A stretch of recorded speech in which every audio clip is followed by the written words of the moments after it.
Let's come back to our lecture and illustrate this important information. The flow of blood is represented by the flow of electricity. Like I said before some moments ago, the flow of electricity is represented by the flow of water pipes. But if you don't have idea about the electrical phenomena or what I simplified idea I was talking about it, this will be a disaster. I don't know, maybe you can use another simplified words, another simplified phenomena to can make a communication between you and your students or between you and your patient. Okay, another example, let's say it's unrelated to the ray person. When I talk about two equations, all of these talking or yes, talking to the same value, to the same element. For example, the force, when the second law of Newton's was talking about the force equal the mass multiple acceleration, and we have another function talking about the force, but has the another elements divided on the time difference. The right person think that these two F have the different meaning, but actually it's the same force, but with different situation. Okay, here it's important. It's, in my opinion, related with modeling, and it's proof to how much the modeling is great. Here, the engineering student use this technique to modify, to develop, a bridge technique, how they can build a new bridge with new advantage, I don't know. They use a simplified structure, acts and look like the real bridge, and by convert some important numbers about the mass and how much must hold this bridge, by use convert some important numbers. This is the important numbers, like when you plot a diagram or plot a curve or design a map to your house. Some matters multiple with high weight with another some matters. When you convert this to paper, you will convert matters to centime, you can write it. But you simplified these numbers to another numbers with the same idea to can create your idea, your design. The same technique, these engineers use the same technique to develop some idea to can create a new bridge, but better. Okay, this related with modeling. Here, negative or balancing feedback control. Here it's important. It's a common in the body. For example, one important function of the body is control the level. Let me simplify it by the body use this technique to can protect the levels in our body, calcium, insulin, I don't know, in our body with right value, with perfect value. By using this technique, by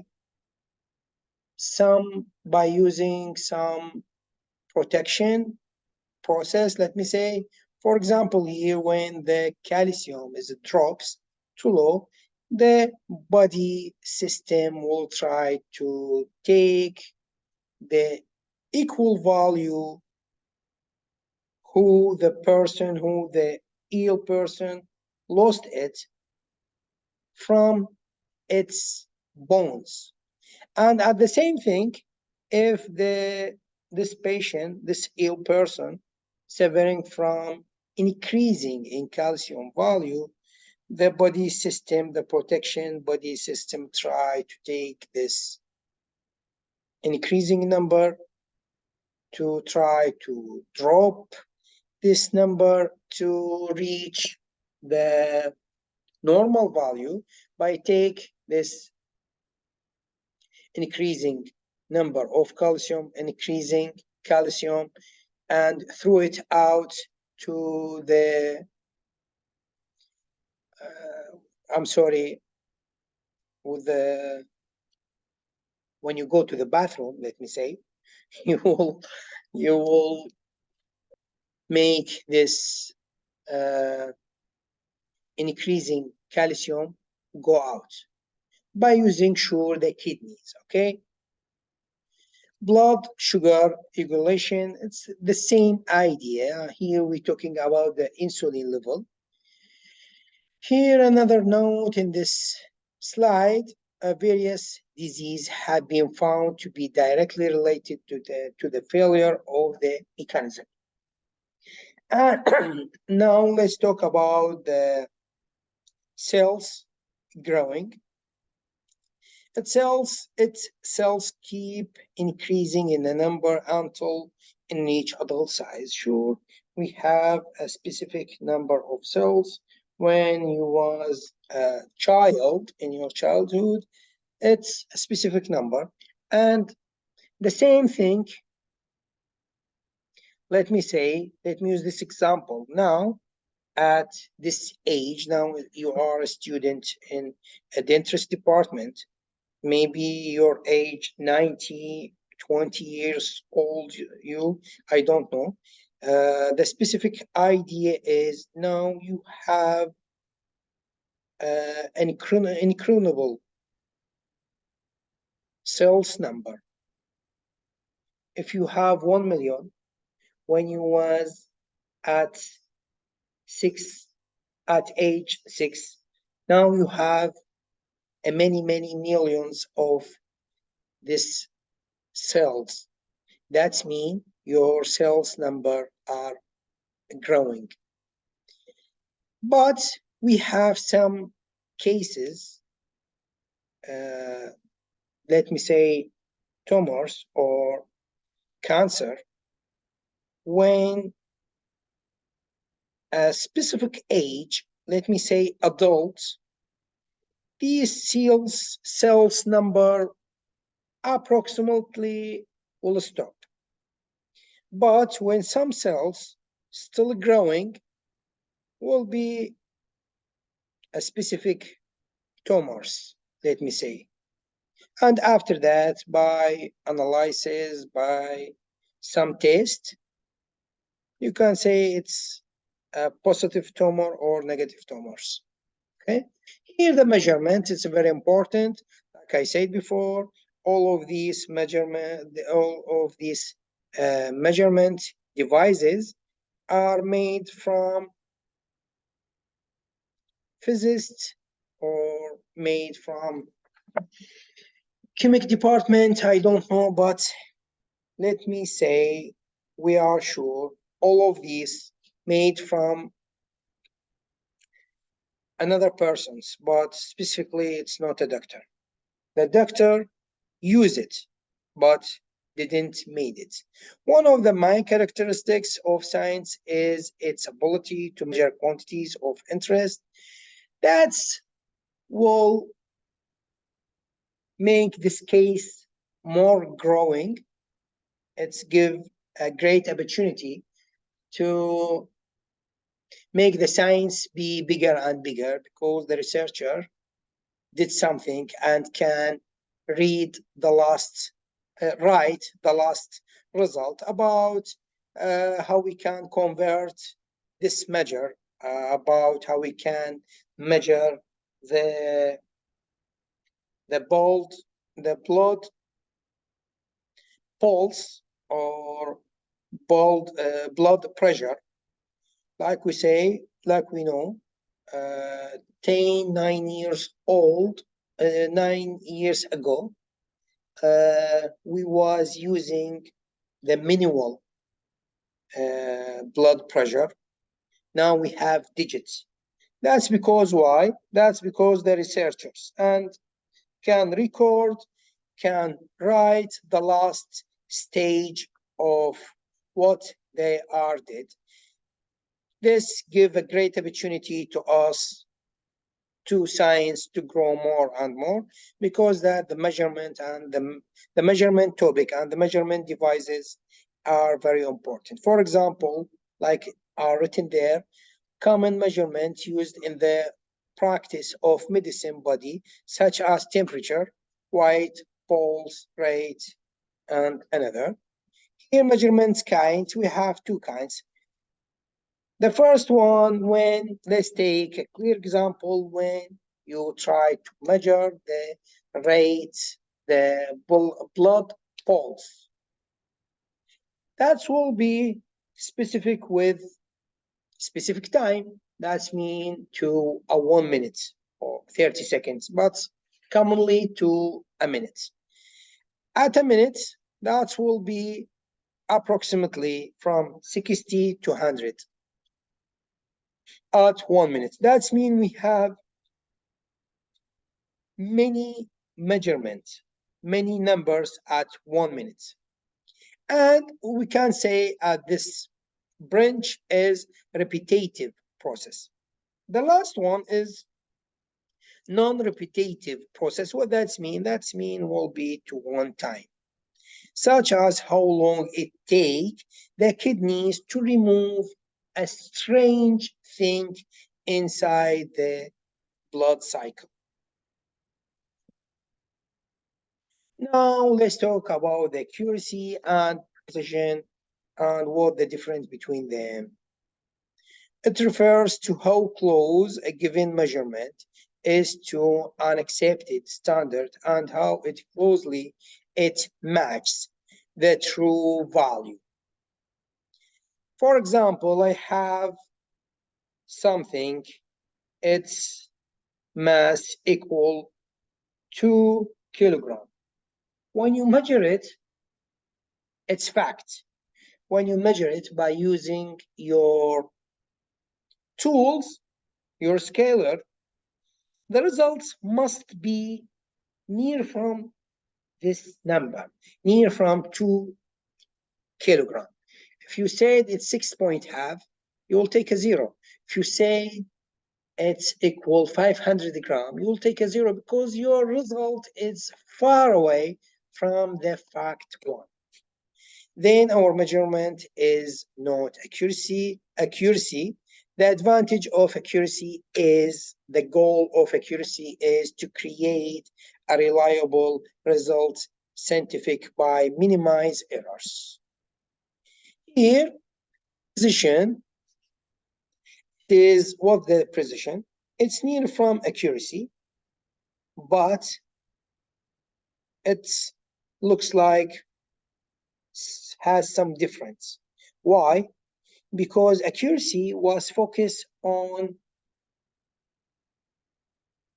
one fact measurement.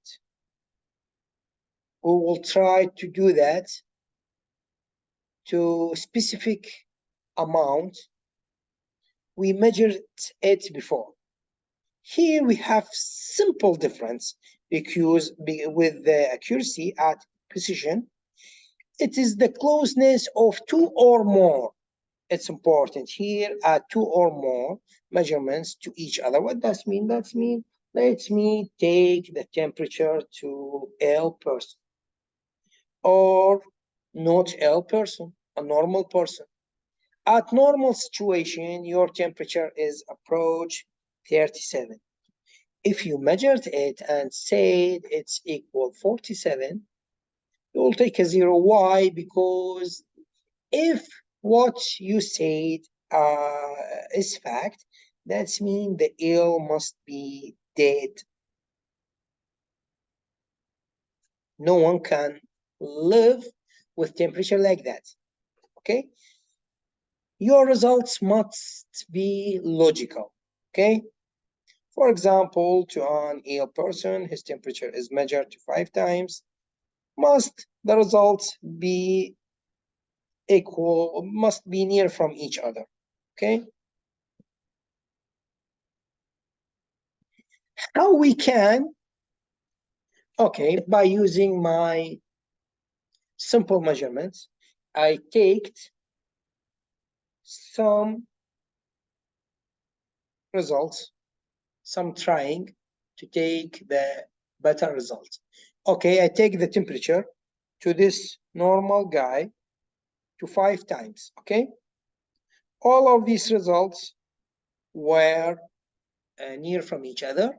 What does mean? That's mean my results are logical. Okay, that's great. It's fact. It's true. To make better results, I will use the average technique. Let me talk about it. That's mean if you measure the temperature, the weight, whatever, doesn't matter, 2, 5, 6, 7 times, you will calculate all of them. You will measure all of them by using this function, and after that divide it on how much time you measured it. By that you will take the average of them.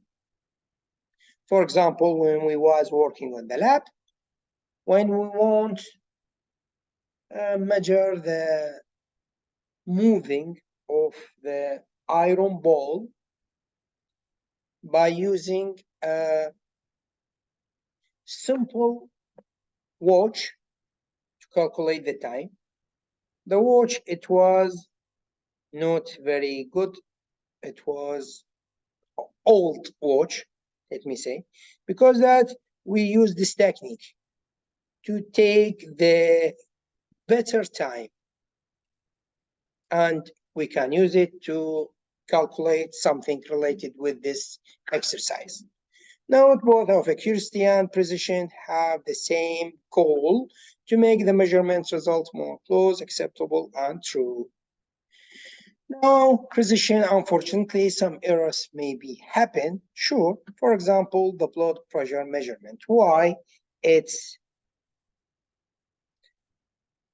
maybe these cases maybe happen. Why?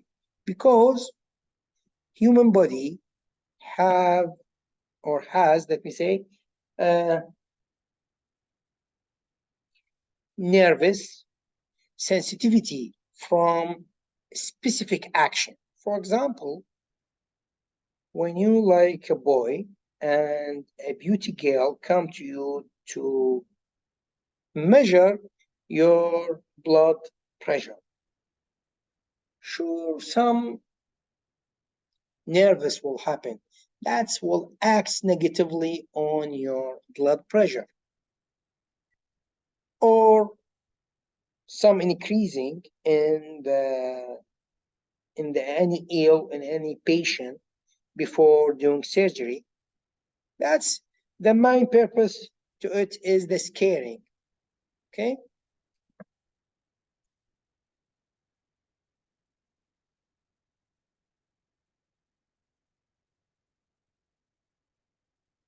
Comparison between all of them.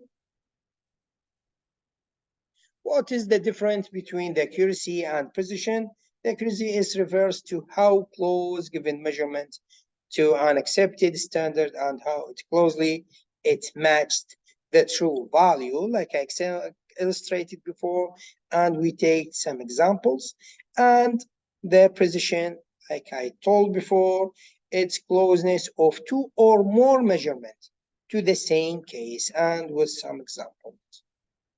The diagnosis of the physician. What must do the physician to decide the patient is ill or not?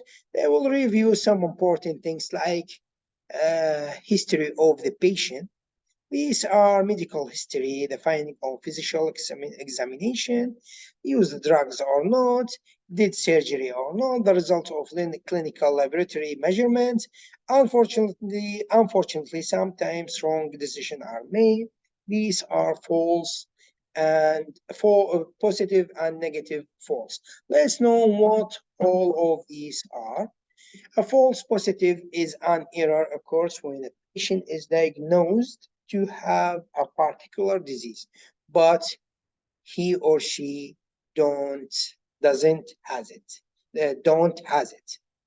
Okay, that has a great side effect, and maybe this patient will be in near future really will be suffering from these side effects and will look like a really patient, a really ill person. Okay. For example, a young woman was through to have a rheumatic heart condition and spent several years in complete bed rest before it was discovered that a false positive diagnosis had been made. She really had arthritis. A false negative, what that means and what the difference from positive, false positive, is an error occurs when a patient is diagnosed to be free from disease, but really she or he has it.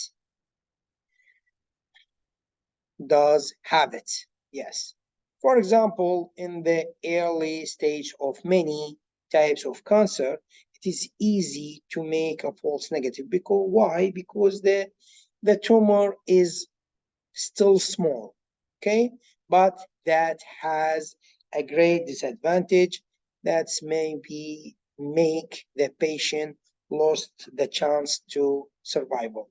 By that, a false negative diagnosis can greatly reduce the patient's chance of survival. Like I said before, a diagnostic error, negative or positive, can have a great impact on patient's life.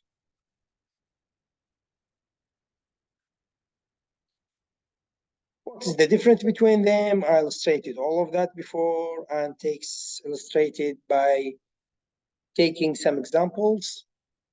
To reduce this error, using care and take the measurements, repeating measurements by using the average to take the best result, research into the case of misleading laboratory, that's mean research by using researchers, development of a new clinical test and better. That's it, our lecture, it's done. Thank you about your listening, your patient, and have a good day. See you in next lecture next week. Let me close it.